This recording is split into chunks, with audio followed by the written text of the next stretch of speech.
Hi guys and welcome back to the channel. Today I've got the tank review for the brand new Eastern Alliance Era 3 Premium Heavy Tank, the Object 292. Now this Object 292 is a pretty okay tank so far. I've played it. I've played about 15 games in it, something like that so far. And for me it's been a little bit hit and miss at times. Sometimes it feels great, like the gun is amazing. Number one, let's get that out of the way. The gun on this tank is incredible. It's the same gun as on the Malo. It deletes through everything's armour, which is great. It's got better DPM than the Malo. And the accuracy and the general gun handling of the gun is so much better than it is on the Malo as well, which is nice. But obviously, this tank doesn't have the armour of the Malo. The armour on this tank for me so far has been fairly hit and miss. Sometimes it seems to work. And then sometimes it's just like, nah, you know what, no. So take Weasel 80 gems, for example. Sometimes it hits this upper plate, and it does nothing. Or it does like 500, and you go, oh, nice. And you'll see that in one of the replays. And then sometimes it just pens you for full pen. And you sit there and go, what? How? But my armour, you know, it's really hit and miss in terms of the armour. The mobility is pretty decent, which you can buff up if you want to, stuff like that. I'd say it's all about this gun. This tank is basically all about this gun. If you can get the gun down, because it does have pretty poor gun depression as well. It's not the best tank in the universe, but it's also not bad. It's pretty damn fun to play, if I'm honest. I've been having a lot of fun with it. But I will say that if we weren't getting this tank for free, because yes, this tank is free in the season pass, you would always buy the Malo over it, because this is 17,000 gold for this tank. If you were to, in the future, be looking at buying this tank, this is worth 17,000 gold. And yeah, the Malo is just far better for your money, essentially, pretty much. But without further ado, let's get into the statistics of the Object 292. And it also looks pretty damn good as well. I mean, look at his face! Anyway, let's get into the stats of it. So here we go. We've got 1250 horsepower engine with 70 km/h top speed and a 20 km/h reverse speed. 28.78 horsepower per ton, which means you have no problem whatsoever hitting the 70 km/h top speed, especially with the 1.8, 0.9 and 0.8 on the soft resistances. Oh, it's not on the soft on the resistances, sorry. You have no problem hitting 70 kilometers an hour. You can buff this up with traction system if you want to get up to 77 kilometers an hour. That's quite easy to do, and you will hit 77 kilometers an hour if you want to. You have 3,850 hit points, which is a very, very big chunk of hit points to use, and it's nice as well for trading, because if you can get the engagement into your fight, essentially where you can keep peekabooming, and you take a hit for 500, you can then blap someone for 760. And you've got a lot of hit points to soak up those sorts of shots as well. You've got 44 degrees a second on the hull rotation, which is pretty damn quick. And again, you can make that better with clutch braking or traction system, stuff like that. You've got 440 meters of steel concealment, but yes, you are a heavy tank, so concealment doesn't really matter too much. You've got 500 meters of view range as well, which means that you'll spot a decent amount of tanks. I mean, it's Cold War, you don't really kit out for view range all that often, if I'm honest, because you can actually see everything, and your view ranges are that good generally that you will spot most things anyway, unless it's got absolutely filthy camo. You've got 36 degrees a second on the turret rotation, which is slower than the hull rotation. So once again, if a little pesky weasel is circling you, make sure you're turning the hull and the turret in the same direction. Therefore, you will get the gun on target a little bit quicker. You've got 1.23 accuracy during rotation, which is pretty decent. I mean, there's a lot of tanks in Era 3 that are below 1. With the accuracy during rotation and accuracy during movement, but for such a high caliber gun, because this is the 152mm gun, like I say, that's on the Malo, that's pretty damn decent. You got 14 degrees of elevation, which is fine, and the painful thing, which is 4.5 degrees of gun depression. Oh my lord, 4 degrees of gun depression is not good. It's not good, especially when there's so many tanks in the era that have 10 degrees or 9 degrees. 4.5 degrees of gun depression is just not nice. It's not nice. There's so many situations on ridges and stuff like that where it's going to be an absolute pain for you to fight. There'll be a fair few maps where it is going to be a bit more of a pain, and you have to overexpose yourself more often than not to be able to get your gun on target. And with your armor being exceptionally hit or miss, it's a little bit awkward, because it means that you do take a fair few more shots than you would in something else, because, yeah, the gun depression sucks. I mean, the Malo doesn't have that good a gun depression either, but that has the ridiculous armour that can just overexpose on a ridgeline and go, you can't pen me, and, you know, slaps people with the big 152. You've got 10.5-second reload, which gives you 4.4k DPM, which is pretty damn nice for this tank. It's a 7.5-second reload, I think, when I've got it fully kitted out, which is really, really nice for 760 alpha. You slap those rounds out so quick, and you rack up damage so fast. Before you know it, you've racked up a lot of damage, and you don't have to worry about bouncing on things for the most part, because you bend them, because your armor penetration is 900 millimeters of armor pen. 900 millimeters of pen is just, woo, insane. Just like on the Malo, it melts everything's armor. Everything's armor, it melts it. You've got 0.31 accuracy, which is pretty decent again for this 152 mil in this era. You've got 2.17 accuracy during movement, like I say, which means that you want to buff this up with run and gun and maybe vertical stabilizers. To be honest, I think this tank does need vertical stabilizers to make this gun as good as it can be in the era, and to keep it up to compete with a lot of the guns in the era, which can just snapshot you so easily, it's ridiculous. You got 2.6 second aim time, which is a little bit slow for this era. Again, it feels a little bit slow.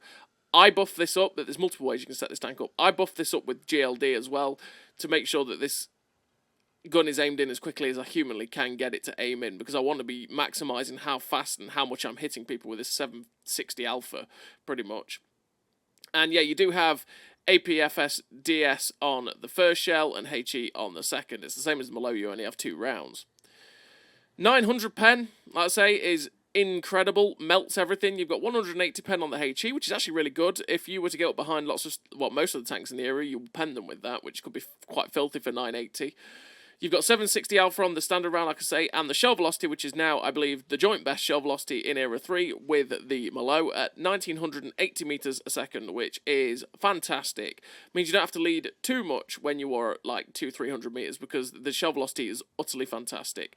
And you do have a 165% silver bonus as well, which will net you a hell of a lot of credits, and that is a very, very nice thing, especially for a tank that you're going to be getting for free, which is wonderful, as always. And yeah, you will be getting this for free, so you can't complain really on that one. I'd say I think it's a pretty damn decent tank. I'll just give you a quick look at the armor viewer so you can pause the video and see what's going off with the armor. As you can see, it's pretty damn thick around the turret, but the hull is just, it's multi-layered on the hull, but as you can see, because that's like, what, a 50mm plate with a 140mm plate over the top of it, and then is there another layer below it? No. But, yeah. It's one of those that I really wish that we had effective armor values in this armor viewer, so that you could just basically look at it, look at a specific point and go, oh, that's a thick boy. But you can't tell, so you just have to judge it by how you play it. And realistically, like I say, the upper plate tends to bounce a decent amount, but then also gets penned really easily. Really hit and miss. I want to point that across. It is really hit and miss. But the raw thickness of this turret is 580, and then it does have a plate or two behind it as well, so it can bounce a fair few if they shoot you there, and you've got the spaced armor here. But like I say, it's one of those tanks that you don't really want to expect to bounce. You want to play peekaboo, where you're poking around, slapping someone for 760, and then pulling back. Pretty much. So in terms of equipment, let's see what I put in. I run the advanced loader to make my DPM as good as possible, vertical stabilizer, or the gun stabilizer, to make my gun as good as it humanly can be, and the gun laying drive, if we put it in the right spot, to make the aim time better, because the aim time, I didn't like the aim time, so I wanted to make it better. But like I say, this is only a template, right? You set this up and you think, no, that really annoys me, I want to, say, you think, oh, you know what, I can put up with the aim time. You put vents on to make sure that your DPM is as good as possible, and it does help the aim time anyway. Or you want to go faster, and you put the traction system on and go at 77 kilometers an hour. Or you think, you know what, this gun handling is good as is fine without vertical stabilizers. I'm going to go full speed build and run the traction system and the powertrain and go at 80 kilometers an hour, or is it 81 kilometers an hour, something like that. It's definitely down to you. Or you could run the reinforced ammo rack, because that is one thing that I have noticed while playing this tank, is that its ammo rack goes all of the time. It gets damaged so often. I mean, let's have a look where the ammo is. As you can see, that is where the ammo rack is. Right around the turret ring, pretty much, and in the back of the turret. So if anyone shoots you in the middle of this tank, or through the drive wheels to track you, as you can see, they will damage your ammo rack. And it goes all the time. it's really irritating. It does get ammo racked a lot. So bear that in mind when you're playing this tank. It does tend to like to get ammo racked. We're playing the Type... Well, the Type 59D has my crew for the 292. It's pretty much the same crew that I ran in the Malo. It's Born Leader, Rapid Reload, Sixth Sense, Steady Aim, Run and Gun, Snapshot, Clutch Braking, Armor Angling, and Deadeye. Now, Deadeye, again, because you're a high-caliber gun with pretty high module damage, I want to increase the chances that I'm going to set someone on fire with this big-ass gun, or ammo rack them, stuff like that. Armor Angling, because I'm reducing the amount of damage coming into this tank, because like I say, I'm anticipating that I will be getting penned, so I want to reduce the amount of damage that's coming in so I can keep dishing out with my high alpha. Clutch braking to make the track traverse better, although does it really need clutch braking? I'm not too sure. You could probably switch that out. To be honest, I probably would switch either armor angling or clutch braking out for track mechanic, because it's happened a few times now where I've been tracked by something and then I've done a full spin and then I've been sat there for about 10 seconds waiting for my tracks to come back on, and then I've bled like 1,500 hit points to something like an AMX-40, you know? So you might definitely want to run track mechanic on this. If you want to make the touch reverse better as well, you could run rapid aim. I run all the gun perks to make this gun as good as it humanly can be. And then these 3 I take on every tank possible in... Well, these 4 I take on every single tank possible in Cold War. So yeah, that's the crew I run, but like I say, with the crew, it's completely down to you how you set it up. Like I said, the touch reverse is worse than the track traverse, so you could run rapid aim instead of clutch braking if you wanted to. I mean, you could drop Deadeye and run safe stowage, because the ammo rack does go a lot. There's multiple different ways you can set this tank up. It's all completely down to you. But yeah, let's have a quick look at the fully pimped out stats of the Object 292. As you can see, now we've got the ground resistances down a little bit. The hull rotation's at nearly 48 degrees a second. The view range is now at 543. We've not really done much except for Born Leader to help that out. We're up to 39 degrees a second on the turret rotation, 0.65 accuracy during rotation now, which is fantastic. Down to 1.24 on accuracy during movement, so we're getting very much closer to a lot of the Era 3 heavies. We're still nowhere near them, but we're getting closer. We've got a 7.51 second reload now with 6k DPM, which is lovely, lovely, lovely. And again, if you boost with food, that gets down to about 7.2, I think it is, something like that, which is great. 0.25 accuracy, which will hit most of the shots you fire. I mean, you will notice it a little bit in Era 3 where it hits the floor a fair bit, but that's because if you're used to Era 3 guns, a lot of them are like 0.18, 0.19, right? And you've got 2.1 second aim time, because we've buffed up that aim time as much as we can with Born Leader and with the gun lane drive. And 2.1 aim time is so much better than 2.6, which is why I do it, so that I can get this gun aimed in as quickly as possible and just utilise this ridiculously good 6k DPM. But yeah, that's the stats and all the bits and bobs for the Object 292. Like I say, for free, absolutely solid tank to pick up for free. It will net you so many credits, and you'll probably have a lot of fun slapping people up with this gun. Because, like I say, this gun just does not care. It just does not care for armour whatsoever. It will pen most armour, which is lovely. And, like I say, for free in the Season Pass, absolutely fantastic. Is it worth grinding for in Season Pass? Yes. Is it worth picking up later on if you were watching this tank review, say, in a year's time, and you wanted to pick this tank up for 17,000 gold? Pick up a Malo, because the Malo will give you a very, very similar experience, and it's just, to be honest, better. But for free, we'll take it. So as always, everybody, I'm going to send you over to the replays where you can see 2 games where I didn't do too well and what happens when you're truly under pressure and you make bad plays. And then 2 really nice games for the tank showing just how good this gun and this DPM can be when you get to utilise it.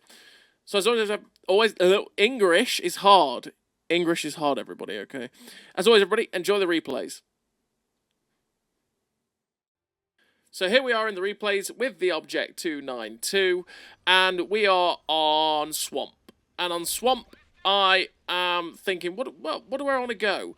With these spawns, I think I might just go hug the corner for a minute or two, see if we can catch any shells at someone that's at H5, H6. Because you never know, a lot of people tend to go there and see if they can catch shots across at people going along the 0 line, and by doing that, you get free shots. We do get spotted and detected as we're coming across, and it's like, okay, so there's definitely something in that corner, and then we go, the light tank gets lit up.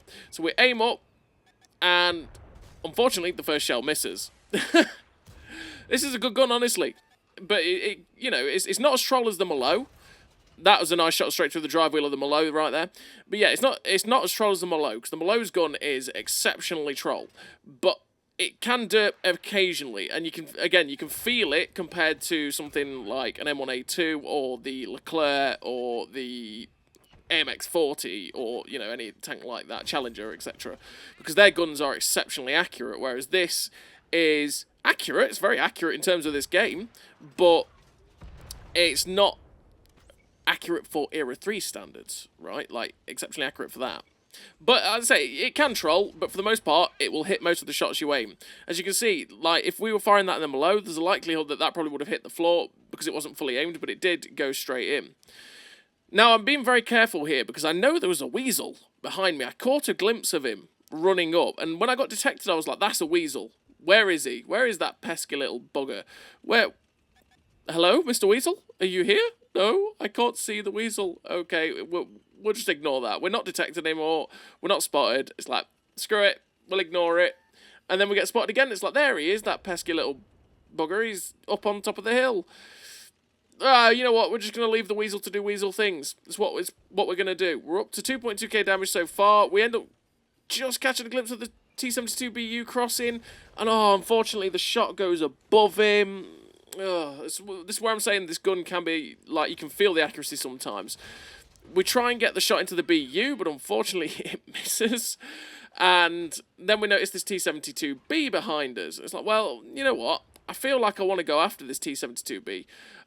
Because he is behind us and he'll start getting shots into our ass, but we're just going to keep looking for the shot into the weasel for a minute. We'll try and slap a shot towards him, but unfortunately he just deviates at the last second. And then we drive like an idiot. And we lose, what was that, 1,400 hit points for that? Nice. Good driving, me. Good job, me. Good job. And, you know, that's really not helpful. We're still going to go after the T-72B, which we snap a shot in on the move, because again, we don't care about his armor whatsoever. He ends up tracking us without penning, so it's like, well, sir, let me just go through you every time. We set him on fire, and we're just going to wiggle a little bit to try and make it as hard as possible for him to pen us, but he does end up penning us. We try and go for the drive wheel to try and track and pen him, but it just doesn't happen. We end up ricocheting, which is kind of awkward. He pens us again, and you can see where the armor is starting to have no effect whatsoever. This man is not really having any trouble with us. And this time, he ends up just, I think he RBRT'd the shot as he was coming, and he ended up hitting us at really angled side, and he bounced. We're up to 5.5k damage. We're going to go after this BU now that is behind us. I noticed the light tank, the Stingray, but I make a fatal mistake. I decide, no, I'm going to ignore that Stingray, and we're going to go after this BU. And I thought the BU might go up on top of the ridge and go chasing after my guys, but unfortunately he has come after us. So we're going to drive around, get a shot into the side of the BU, he gets a shot into us, and then we start getting shot in the back by the Stingray. And it's like, well, I'm dead, so we RBRT the shot into the BU, sets him on fire, and we die. And we finished that game with 7.4k damage. And yeah, we ended up just dying there because we put ourselves in a really stupid position. But that was the general game for the 292, if I'm honest. That was the way that, if I hadn't put myself in a stupid position, that's just the way it's been going. Where sometimes it's like, yeah, the armor feels alright, the gun feels great all the time. You may miss the odd shot all the time, but you do hit out for 760 really nicely quite a lot, and it's great. But when things start to focus you down, they go through your armor exceptionally easily, and you don't quite have that. Well, you have the stopping power in the gun, but you don't quite have the durability in the armor to sit there and take it and like do the one-on-one trade-offs, right? But if you manage to keep yourself flanked, keep yourself in a position where you can keep shooting and people can't shoot at you, this tank is going to have a field day, because that's where you can really put to use that 6,000 DPM that this thing has, and you can use your alpha effectively as well. So we're on to the second replay, and the second replay is once again another one where it goes well for a bit, then it goes very badly, very, very quickly. And we're on this map, which is Chow Bang. And we're going to go to the position up here at K5? Yeah, K5. Doesn't work very often, this cross, because if they have a lot of people over there, you get absolutely slapped up, and that's not good. But we've managed to get into a flank position to attack this Challenger too, and he's very, very preoccupied with everyone that's rushed through, which is nice. And we can just sit here and start putting the rounds out. We get 2 shots into him, put us on to 1466 damage, and he gets shut down by the Leclerc. Now the Stingray's driving out. We put a shot straight into the Stingray. We're just thinking, what do I do now? Because they're pushing quite aggressively along the F line.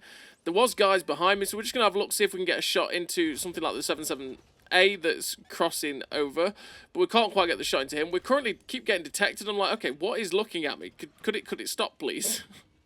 And we decided, okay, no, now is the time to move. We're doing nothing here. We're just stuck in an awkward spot. Let's go and see if we can try and start dealing with the enemy team. So I'm thinking, what do I do? Do I go up behind this medium and heavy around to where their base is? We see that there's a T-72 BU, which we slap a big shot through there. And I decided, no, okay, the base is a problem. They could start capping if they wanted to. We don't want that to happen. So we're going to try and get back there to see if we can help it and, you know, stop them capping. We come across this M1A2. The shot hits this upper plate and only damages the optics, which is quite surprising, seeing as we're a 152mm gun. I thought I might overmatch that. But we slapped the shot straight through its lower plate. And this is where the 900 pen is great, because it's like, well, Mr. M1A2, you do have nice armor, but I just don't care about it whatsoever. And we're up to 4.4k damage. We've taken a hit from the BU, and now this M1A2 is coming after us. Unfortunately, we end up only tracking the M1A2, and thankfully, he only tracks us. We try and get a shot through his lower plate. I should have just aimed for the upper plate. That was stupid. And we ricocheted. He ricochets off us, but the worst thing he could have done was facehuggers, as he gives us the weak spot of his tank, which is his upper plate. And we shut down the M1A2 with a really nice high roll, actually. That was 819 or something like that. That's great. Thank you for that game. And, yeah, we're up to 5.3k damage with 947 assistance. And that's where I'm saying this armor can be really weird, because that weasel did not expect us. He came round, managed to RBRT the ATGM straight through the upper plate and penned us for 1400. But I've taken ATGMs from weasels and Merkavas and stuff like that, and only taken like 300. You know what I mean? The armor on this tank is so hit and miss. The Leopard 2 ends up putting a shot straight through us, and I think, can I reload before a Leopard 2? Well, we'll chance it. And we do manage to shut down the Leopard 2, putting us on to 6.3k damage with 2 kills. That little pesky weasel that shot us earlier, good night, little pest, get out of here, pest control at your service. And we are up to 6.8k damage, but we're detected now, and I'm thinking, what is detecting me? I'm so boned the moment something looks at me. That M1A2 is running along, and I'm like, oh no, is he actually coming this way? Yeah, he is, and unfortunately, he shuts us down, and we finished that game with 6.8k damage and 147 assistance. Again, that proved where the armor can work, can be great, and then it just decides, no, I don't feel like it. That's what the armor does on this tank. Sometimes it works, sometimes it doesn't. It's very, very troll like that, so try not to rely on it and just try and play a bit more peekaboo-me. Pretty much. And now you're on to two of the best... I say two of the best games. I've had some pretty damn good games in this. I think I've had about 4 or 5 replays where I've got aces in this tank, so you'll probably get a second video on this tank at some point in the very near future. And yeah, these are two of the better games I've had in the tank. Well, one of the better games I've had in the tank, and then the best game is the next one. The reason I included this one specifically as well, by the way, is because we are on Ruinberg. And Ruinberg's new. It's newly back. We've got Ruinberg back. I mean, it's back for World War II and for Cold War. Well, obviously the first time Cold War's seen it. For World War II, it's the first time we've had the normal Ruinberg for a very, very long time. Because we did have Ruinberg War for a very long time. And it replaced the standard Ruinberg. But now we've got Ruinberg back. And it's a pretty okay map. It's just a pretty good city brawl. And the reason obviously I included it is because it's a lot of people's first time seeing it. So yeah, we're on Ruinberg, and I've come to the middle because there is a nice little position you can tuck in at F5 if you need to, but we didn't need to. We have a decent amount of tanks that were facing us. We managed to get a nice shot through that little gap there to shut down the Merkava Mark IIB. We're up to 3.5k damage so far. We've only taken 1 hit, and a lot of their team are in very weird situations. We end up finding this MBT-70 who is AFK by the looks of it, and we're just hopefully going to get the shot in to shut that guy down. We do get to shut down the MBT-70, which is nice. I thought this guy was AFK as well, but he's not AFK. He is still there. I have no idea what that Malo is doing, but sure. We'll take the free damage. Thank you, Mr. Malo. You can see the gun depression getting a little bit awkward for us there. We're on flat ground. Well, not flat ground. It's kind of divoted a bit. But we're kind of on flat ground. You can see where 4.5 degrees of gun depression can get a little bit awkward because we're just hitting little divots, and that meant that our gun was shooting up into the air, and we couldn't quite get the shot on that Malo. But then we had to overexpose and push it forward a little bit more to get the shot in. We got a nice shot into the 477A, the Malo that was crossing over, and then we got a shot into the BU. Now, gun. Don't derp like that, please. Now, we're in an awkward situation where... Yeah, that Malot's now hulled down in that gap. We can't do anything against the Malot in that gap, because the Malot is invincible when it's hulled down, or should I say when it's got no hull showing whatsoever, and, well, that is hulled down. You can only see the turret, because you cannot pen the turret anywhere. It is impossible to pen the turret of the Malot, because it's a module, so it counts as if you were shooting the gun, as opposed to shooting something you could actually pen and do damage to. So we're just not going to deal with that Malot whatsoever. We've managed to get a shot into the Thumper, but we're getting out of dodge from that position. That's now untenable, because he's just going to wreck our armor easily, and we're not going to be able to do anything to him unless we spam HE at it. So I'm going to come back through the middle of the map. You can see there's 2 heavy tanks down here, a Macarver and another one, and there's currently a TD? Yeah, TD being swamped by 2 or 3 heavy tanks. And one of my heavy tanks, which is this guy here, the M1A1, charges at all 3. And it's like, right, okay, I'm going to come help this guy because, well, they'll all be distracted with him, number 1, so they won't be shooting at me, which is exactly what you want. But number 2, I can start trying to help him and trying to, you know, help him survive. We get a shot in to shut down the M1A1. We get a shot from the left, which was a tank that's gone back into hiding, so we don't have to worry about it. And we're going to go back in to help this M1A2 yet again. We're just going to drive by the Challenger 2, and we actually set him on fire as well. Beautiful. We're going to ram the Challenger 1 so that we were guaranteed to kill it with 1 shot. We didn't really need to because the other guy did it. But we finish him off and get our 6th kill of the game. We're up to 12,000 damage with 6 kills. We've secured the top gun. Beautiful. And now there's only 4 tanks left on the MA team. Make that 3 because the MX-32 just got shut down. It's 3 TDs and they're all fairly healthy still. So we're going to go charging to see if we can get there. Because we've still got 2,000 hit points. We can take at least 3 hits from all of them. So we can be fairly aggressive. M1A1 ends up getting shut down as he charges him. We get a nice shot RBRT into the Thumper. Hopefully we'll be able to get the shot in to shut down the Thumper. We're just going to avoid the 477A with the dead wreck because he's trying to get a shot into us, and thankfully he bounces.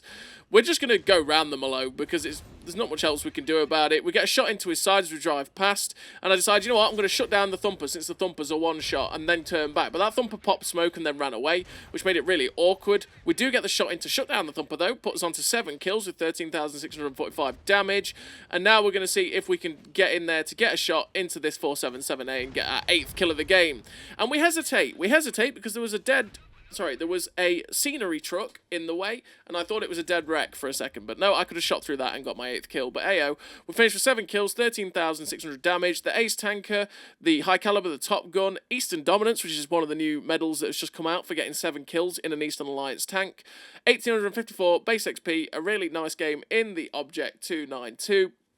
Again, showing it at its best, essentially, at what you want to be doing, which is getting up behind people, flanking, trying not to be the focus of everyone's attention, and then just working them over as much as possible with this 152mm gun of pain that it has. Because the gun on this tank is phenomenal. It will derp shots occasionally because, again, it's not super duper accurate like a lot of the other era 3s, so you can't expect it to just run around RBRTing and hitting all the shots you will hit. If you do hit the shots RBRT'd, you probably will pen, but for the most part don't expect it to do it because it's not super duper accurate. It's accurate in terms of the game standards and what most people are used to, but for era 3 standards it's still not the most accurate gun in the universe. Far more accurate than the Malot though, which has the exact same gun. But that's where I love the pen of this gun. That Leclerc, hull down. It's like, nah, you know what, you're turret Leclerc, I don't care. We go straight through it. But now we're just trying to get those pixel shots into that guy, and it's not quite working out. There's another Leclerc over there that's just behind the... That rhymed. That rhymed. The Leclerc over there having fun. Yeah. I'm not a poet. I can't rhyme that anymore. Sorry. Anyway, I digress yet again. We are spotting the Leclerc. We end up getting 2.2k damage so far because we just slap a shot into the 2A5. Again, RBRT, because this gun does not care for armor. One of the most heavily armored tanks in Era 3. Yeah, no, screw it. Straight through the upper plate. We're up to 3k damage now because we got a shot into the Thumper who got a shot into us. He pops smoke though, so we don't have to worry too much about being overexposed to those guys on the side because they can't see us. We're up to 2.3k assistance as well because we are spotting some of these guys that are at the back. And we get a nice shot through that Macarver's lower plate. We're now going to try and get a shot through this T-72 BU, and I was hoping to track and pen the BU, and if I did track and pen it, I probably would have set it on fire, but we did only track it. We do manage to get the shot into his back end, though, which does track him as well, and pen him. 832, we'll take it. And he's starting to take a few damage while tracks, so that's great. And there we go, we end up getting a ton of assisted off of that too. The Object 477A Malo, I could fire HE at him to do guaranteed damage, but I'm just trying to overmatch his drive wheel and track and pen it, and trying to help my friend. But I decided, you know what, okay, we're just going to get a gun out of the game and go after the Macarva, who is just not bothered about us, apparently. So we're just going to keep slapping shots into the Macarva. We'll track him in place. We were very lucky to bounce the ATGM in the side there from the other tank. We pulled back just in time, and I think it actually hit, like, our extremely angled front. We shut down the Macarva Mark II-B, and now the Malo is alone. The TD on our left shoots my M1A2 friend, and I think, do I just go in here? Or do I just keep trying to track and pen him? We're going to track him again. I mean, at the end of the day, even if we don't pen the Malo, if we're tracking it, we could get assistance from tracking assist, but we could also just keep him pinned and make it easier for everyone to get around him. So as you can see, we track and pen him, we damage his ammo rack, we're just going to go for that drive wheel again, and we don't pen it this time. I don't think we hit the drive wheel properly. I think we ended up just hitting the spaced armor and blowing its tracks off. But we get all the assistance yet again. We're up to 6,000 assistance with 8,000 damage. Good game so far. We actually bounced the Thumper there, which is where, again, where I say the armor on this tank is really hit and miss. And I'm thinking, do I reload faster than the Thumper? The answer's no. The Thumper fires quicker than I do. And, yeah, unfortunately, we take a hit there, but we do also slap the shell into them. I don't really want to take the hit so far, again, from that Thumper, so we're just going to change our attention and see if we can get shots anywhere else. Maybe he'll turn away and stop looking at us. We're going to go for the slim shot into the Leclerc, but we don't get the shot there into that guy. And now I decide, okay, the Thumper, I think the Thumpers might be looking the other way. We chance it, drive round, shut down the Thumper for 674, and get our second kill of the game, putting us on to 9.4k damage. We're now going to go for the shot into the back of the 2A5's turret, which we get, which puts us on to 3 kills with 10,000 damage. Now we've just crested the 10,000 damage mark. Now there's this Macarva here. We go for the tracking shot, but we only pen it and damage its ammo rack. We don't actually track it in place.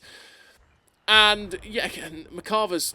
This tank does not care for their armor. We get the shot in to shut down the Macarva, and now we've got this MBT-70 in front of us. And the MBT-70 is going to struggle to pen us, and we are not going to struggle to pen it. I intend to go round the MBT-70, but he moves forward a little bit, and then ends up tracking us. And this is where track mechanic would have been nice, because we would have got the tracks back on before that MBT-70 managed to slap us with an ATGM. That was a big mistake. I just wanted to go round it, and I didn't expect him to manage to get to ram me and trap me in place.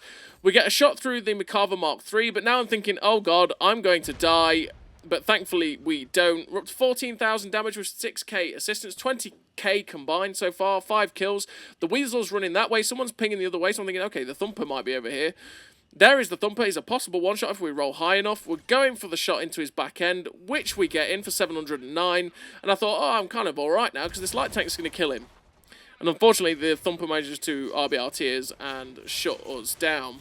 Which is a sad time, because I felt like I could have got more from that. But oh well, we're still finished with a great game. 5 kills, 14,700 damage, the 6k assistance, the ace tanker, the high caliber, or 6.6k. It's what, about 21,000 combined, something like that, 1,960 base XP. A really great game again for the 292, showing again what it can do if you keep your gun firing and keep yourself in a position where you're playing peekaboo and not being the focus of everyone's attention. The 2 first games are the more average games that you're probably going to face where people do focus you out, really. So as always, everybody, thank you very much for watching. This is a good tank for getting for free, and I'll see you next time.